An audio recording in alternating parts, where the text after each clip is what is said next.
course, anyone who lived through it remembers exactly where they were and what was going on in their lives.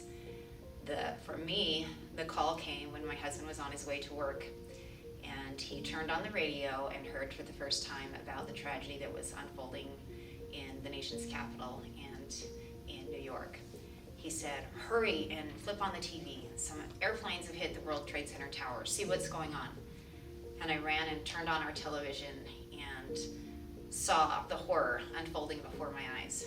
I could hardly believe what I saw, and immediately I said, "You've got to come home. You have to see this."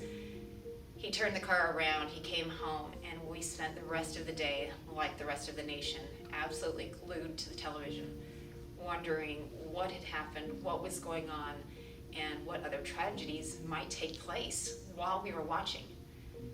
The tears started to flow, the worry and the wonder of what was happening. I grew up just outside Washington, D.C. in Northern Virginia, and I had many friends that I knew were still working for the government, some of whom worked at the Pentagon and in the White House, and we wondered who was going to be the next that was targeted, what was going to happen, and who was possibly at risk. It was scary. I was pregnant with my second child, and I remember having conversations with my sister throughout the day and throughout the weeks to come saying, "Geez, do we want to bring children into this world that is so evil, where people are killing hundreds and thousands of people because of beliefs that are a little bit different?" And it was a really scary time. I was watching all of the news as we were watching the towers burning, and then I remember the moment that we saw as it was happening live on camera, and the towers started to fall. And I just gasped and thought, oh, and it was before the broadcasters even realized what was happening, before they recognized what was happening on the screen behind them. And then when they saw, and everyone just went silent, we knew that no matter what the outcome, that certainly thousands of lives had been lost. And at one time, they even thought that maybe the towers were still full, that there could have been 50,000 people in there. And just the horror and the shock and the feelings of fear that took over. At the time, I was also a graduate student at the University of Utah.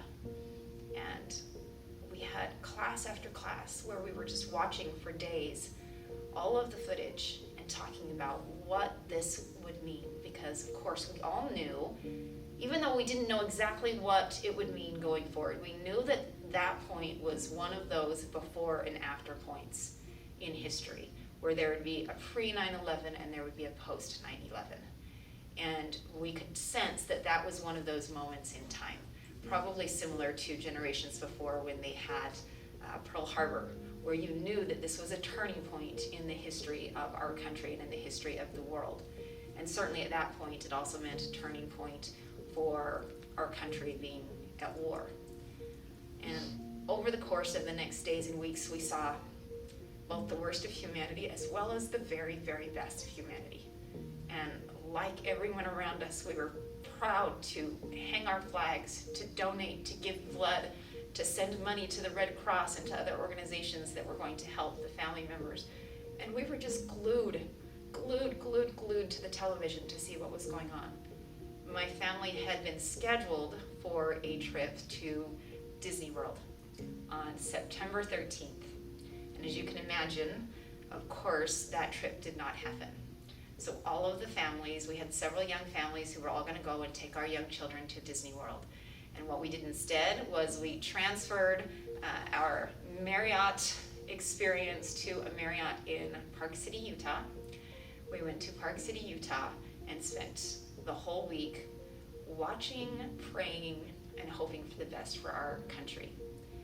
And as much as there was fear, and as much as there was sadness, and as much as there was tears and tears and tears and wonder, there were also incredible moments when the president dedicated a national day of prayer, when we came together, hung flags, talked to each other, had moments of silence, and really said, okay, the worst has happened, but what can we make out of this? What can we do? How can we make a difference? And I think one of the biggest lessons that I learned was that shared tragedy strengthens community. Shared tragedy strengthens community. Everyone wanted to do something, whether it was sending cards to the first responders, whether it was raising money or donating blood, whether it was just hanging your flag outside to show that you wanted to support the country and support the troops. Everyone wanted to be part of the solution. And that is the thing that I take away from 9/11. Every year on 9/11, I still go back and watch the footage. I remember how I felt watching it live. I've tried to educate my kids and let them know how life changed on that day, because I don't ever want them to not understand the importance of it, but I want them to know that we came out stronger because of it, that we came out united. We are the United States of America. For that one time, we were truly united in the things that we did and the things that we hoped for and the things that we prayed for, in the way that we came together to support people. We were truly united in a way I haven't really seen since then, and certainly not today. And so of all of the struggles and challenges and trials and tears and lives lost that came out of it, what I will always remember is that period of time where we were all truly, truly united. We wanted to fly our flags, we wanted to go out and hold each other's hands, support each other, and come together in the best way possible.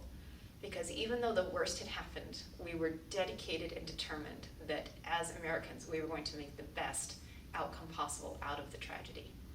And that is what I always will take away from 9/11. I will never forget.